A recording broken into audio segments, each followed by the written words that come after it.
Does that inspire you? Richard, it's nice to be back. I'm thinking about something that happened to me and my son, sort of, like about, well,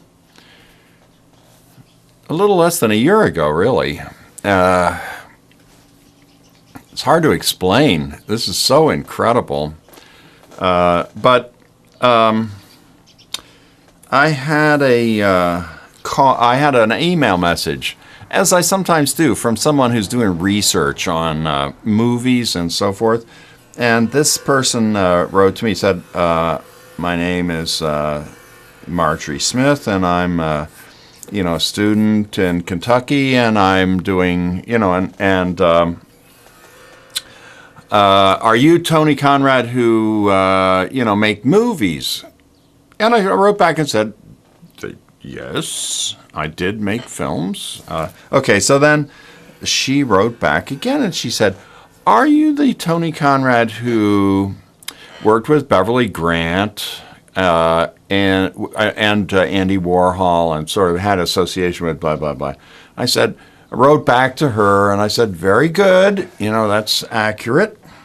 Yes, that's me. Sort of like, okay.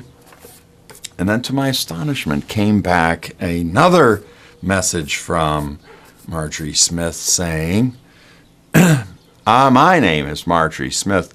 My mother's name is Laura Grant, and her mother's name is Beverly Grant. And now you have to know that Beverly Grant was my son's mother, and she had some other kids before we were together, when she was Queen of the Underground back in the 60s. And in fact, I remembered that one day in the 1960s, that her ex had found her and came to the door of the place where we lived and brought their young daughter, Laura, with him. And Beverly said, don't leave me alone with him. And he was a slightly older black man. And I didn't know what to think, really, to tell you the truth. But it was clear that after they had their conference together, and he took off, that she had nothing in mind about, getting back together with him. Something had gone south with their relationship. And so the topic never came up again. And in 1989, after Beverly died, there was really sort of little reason to fault her by bringing the message to her son. And so it had never come up before. There were a couple of other sons that she had had earlier that we had been in touch with. One had been killed in a motorcycle accident.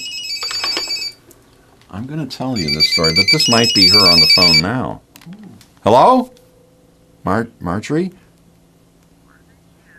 Oh, I'm going to have to call you back because I'm in the middle of an interview.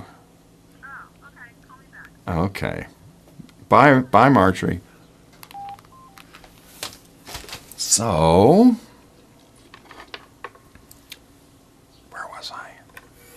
You said there was no point in telling the son after she died. So, in the same message, it happened that Marjorie had included her phone number So what do you think? I called her up right away.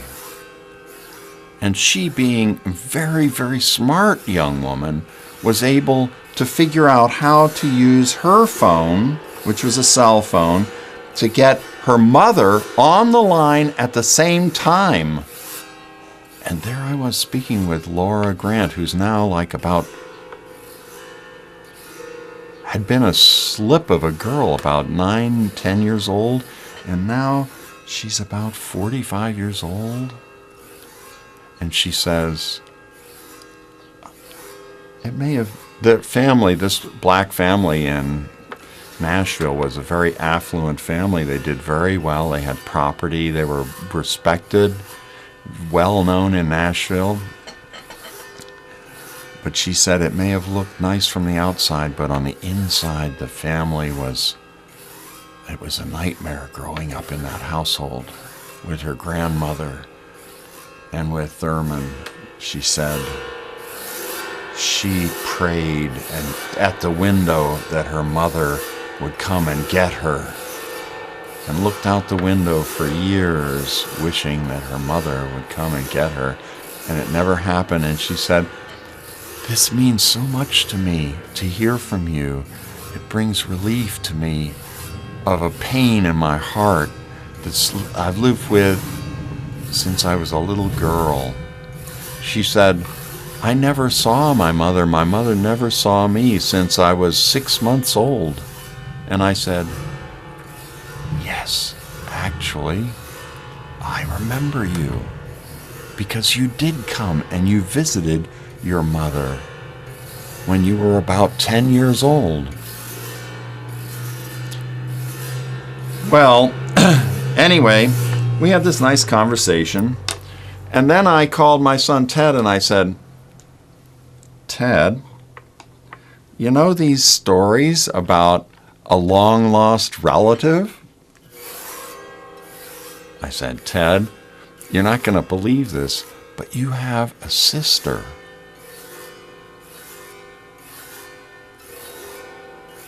And then I told him about Laura. And he was kind of angry at me, of course. He probably was angry at his mother too, but, I mean, there I was. So, since I'm there, that's who he's going to get angry at, obviously, not at his mother who's not there. So, he wasn't that angry. We have a good relationship, so luckily, I said, it just never really had come up, and I'm sorry. I betrayed your trust. But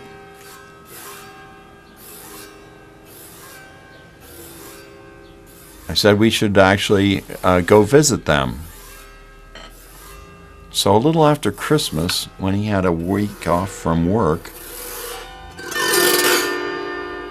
we got on the plane and went down to Nashville. Marjorie was home with her mother from college, and her brother Joe was there too.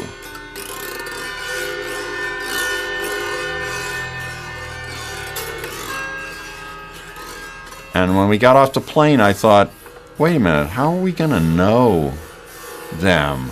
How are we going to know them? I haven't seen them since, I haven't seen Laura since she was 10. How am I going to know them? We got off the plane and we came to the exit area. And I'm like looking off in this direction and that direction, and I turn around and Ted is gone. Then I look over there, and there he is with his arms around this woman, and they're hugging each other. And I come up to them, and there's Laura, and she looks exactly like her mother. Exactly like her mother, only she's black.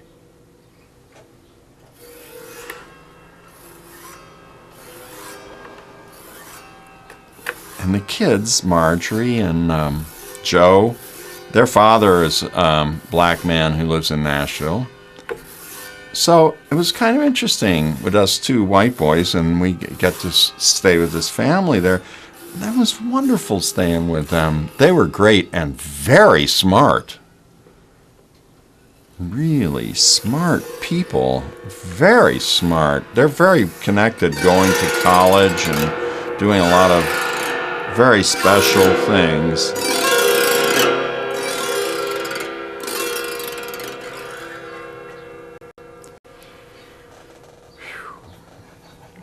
It was the most amazing sort of novelistic family story that I've ever been involved with.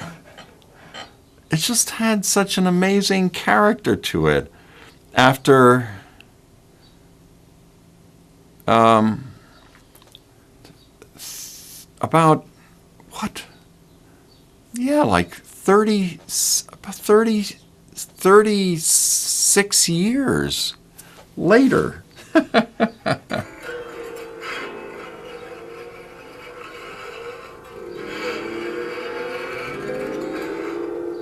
So that's the end of that story for now, except I have to tell you, Ted and Laura are in touch all the time. They're really, it's good. It's good for both of them. It's really good for them.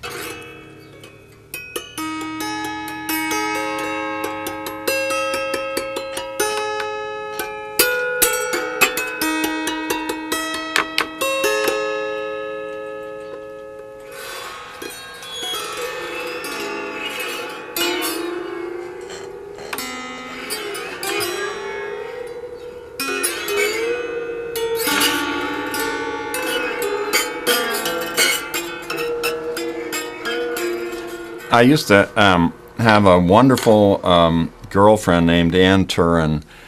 When I moved to Buffalo, I lived with Ann for a while, and Ann was the smartest person. Oh my goodness, she was incredible. She's an incredible person, an incredible mom too now. But anyway, she used to say some remarkable things sometimes, and Anne said that she felt like now she was her mother. And at first it didn't make sense to me, and then I realized that, of course, that is what happens. You become your parents. And I thought to myself, how come I didn't think that up? And Anne pointed out that the thing about women is their bodies change all the time. Lifelong bodies change, whereas for boys and men, so you get a little hair over your balls, so, but I mean, it's not such a big deal, It's not the radical transformation that besets women. Look, it's like the change of the beauty of the child into the beauty of the woman, the growing of breasts, the filling out of the figure, the change in the, like the shape of the hips, let alone pregnancy.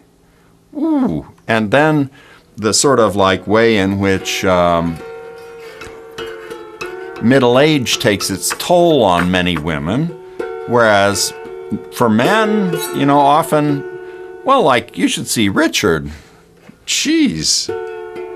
He can't be an age, like look a day over 25, but we don't know how old he is, but he must be like, oh my God, must be pushing 40 by now.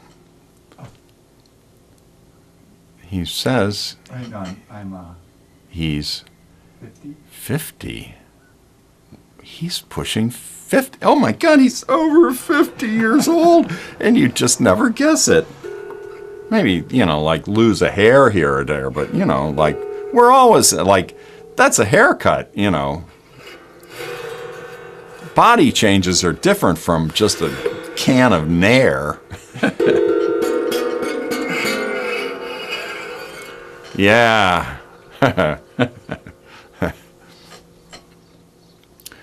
Oh.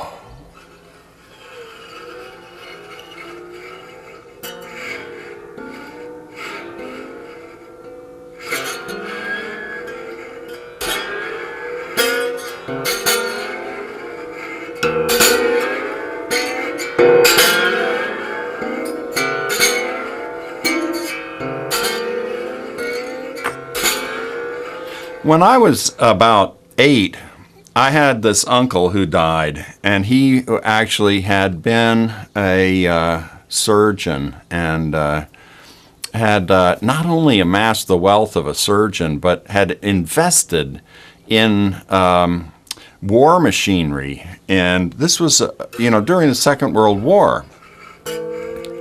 And he had actually, I think, been a part of the, the force that had liberated Germany, and had somehow acquired like an incredible amount of wealth, like gold, I think.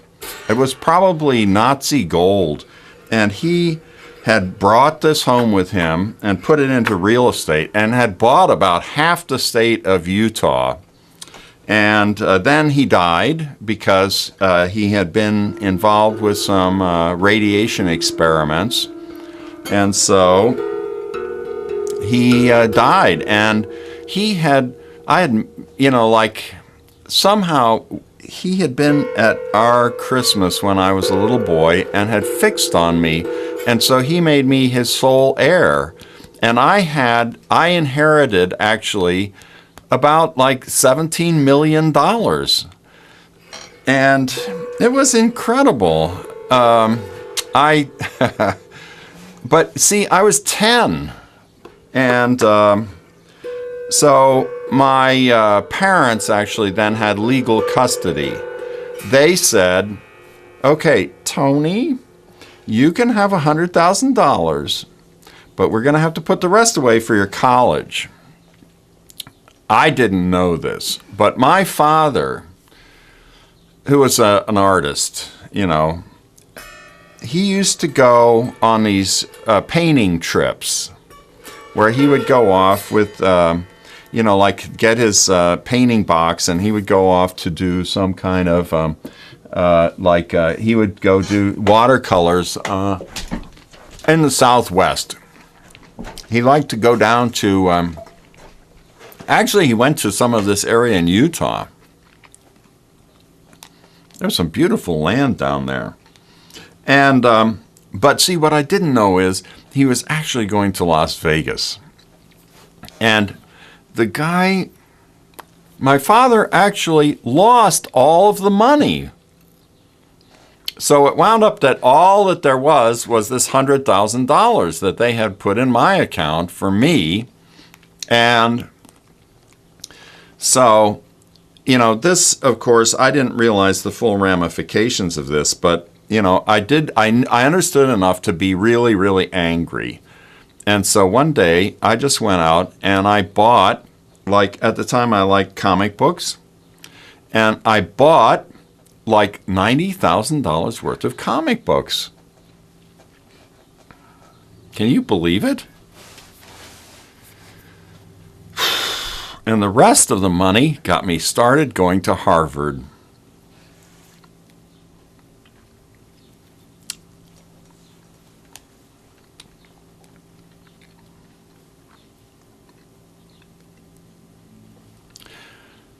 Of course, all of that is just absolutely made up, like everything else I'm telling you.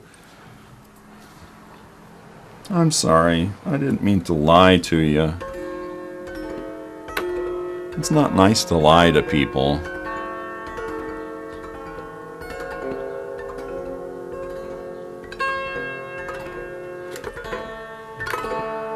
No, it's not nice to lie to people.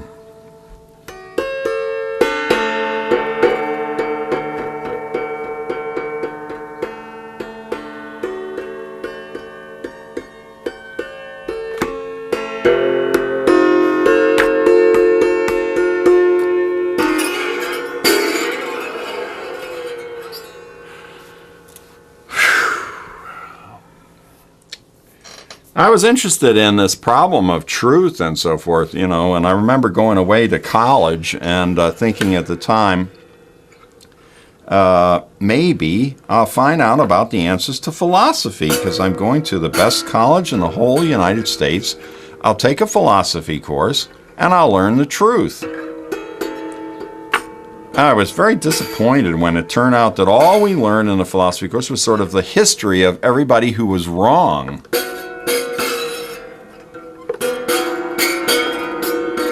I thought somebody knew something. You know, like it was always a big question, you know, like, does God exist or whatever, you know? To tell you the truth, my parents seemed to have some concern about this issue, which I inherited from them. You know, there's this search for the truth. It had some values attached to it. The idea that you were searching for the truth. Okay, I'll search for the truth. All right, already. Okay, so I'm searching for the truth. I go to the best place you can find out. We learn nothing. Nothing. Then I met my friend Henry Flint. And Henry, of course, and I had long conversations devoted to philosophical issues. And in the course of these conversations, we became like more and more convinced that, you know, basically there was something fundamentally wrong with language as a whole. And Henry even invented this idea that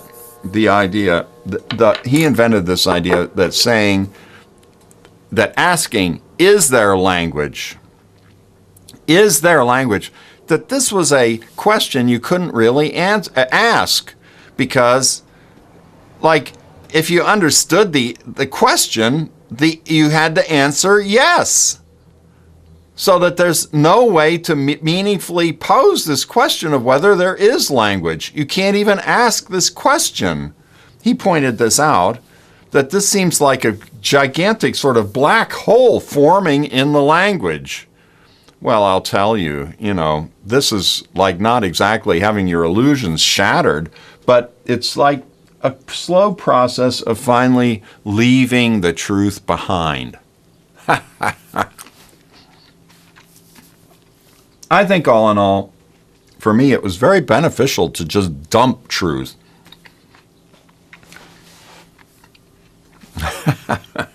I dumped it, but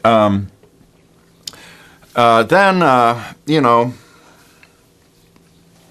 it was a question again of, you know, in practical terms, you know, there's a difference between people lying to you and not lying to you.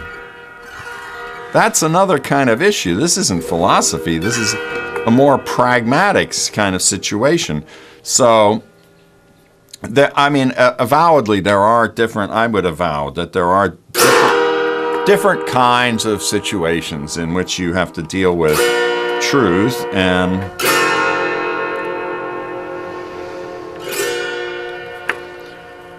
so some are more painful than others, but I don't have a real assessment on that.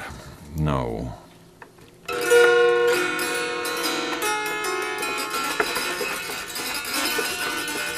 See, for example, if you have a situation where there's a matter of opinion going on, you know, then there will be different people with different versions of the same situation. And so, for example, recently I ran into somebody I knew in my car. In fact, I ran into their car. I didn't know it was somebody I knew. I came around a curve and, you know, like this merging traffic, and I glance over there, and the person in front of me has the advantage of the, you know, the yield of the other side, but they stopped, and I just ran right into them. You know, so then this always raises the issue of who's going to be able to tell the right story. You know, I was trying to be truthful about it. I didn't really, you know, but, you know, there is this issue that comes up of telling the truth. And, you know, often then, if it's a contested issue, as it will be in a court situation, and I have a court, so I'm being sued right now, you know, and so the situation then comes up, you go to court. What happens in court? I talked to a friend of mine who's a lawyer the other day. I just happened to be talking to him because we're old pals, and then I remembered I had this suit coming up, so I better talk to him about the suit, because maybe, and then he was of the opinion, as he put it, that what happens in a trial is that you basically are finding out who can lie the best. And obviously, this is why they make you swear to tell the truth, is to try to get a leg up on you, But, when it comes right down to it, that's the project, is who lies the best. Yeah, luckily the car accident thing, it turned out it was friendly, and we didn't have any lawsuit or anything. It just drifted away.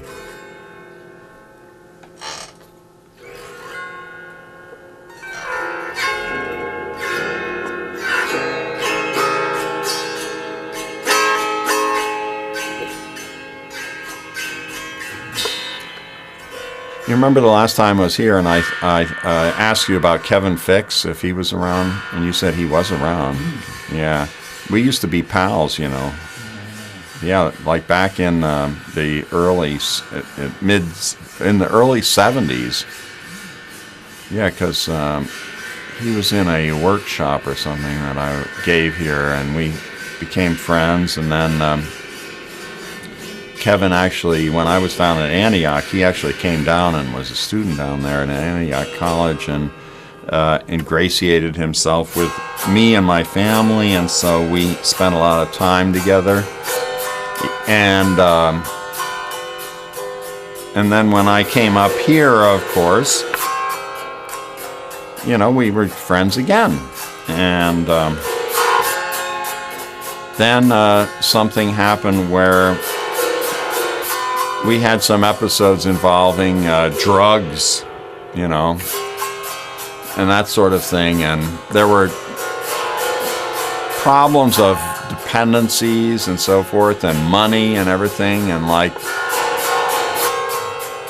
actually there was a couple of people around who just really had a problem with that sort of thing. Not only myself or Kevin, but, other people too. And so there were dramatic happenings for a while. It was around the time when Buffalo got a little soaked in dope,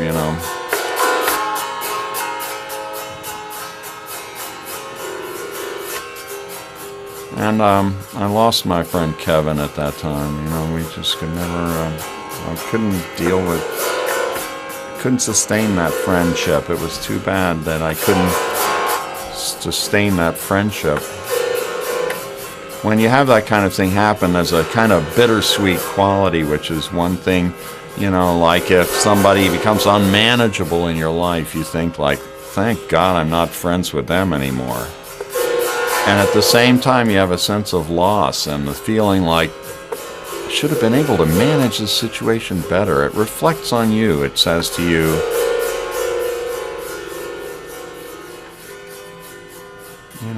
you don't know everything about how to deal with your life, do you, Tony? Whoever you are, I mean, I'm talking about not like a situation like, for example, well, you were friendly with Phyllis Christopher, for example, the famous photographer. And she moved away, so what are you going to do? Talking about somebody who moves away. It's like somebody with whom you just can't sustain a friendship. Or if somebody dies, that can be very painful, but there's a peculiar thing that happens if it turns out that you have a friend that you just can't be friends with any longer. Yeah, it's that mix of regret and a kind of resolution of an inner anger that happens. That it's a very mixed thing.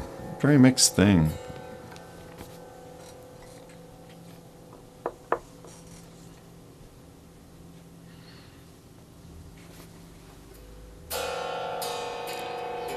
Oh my.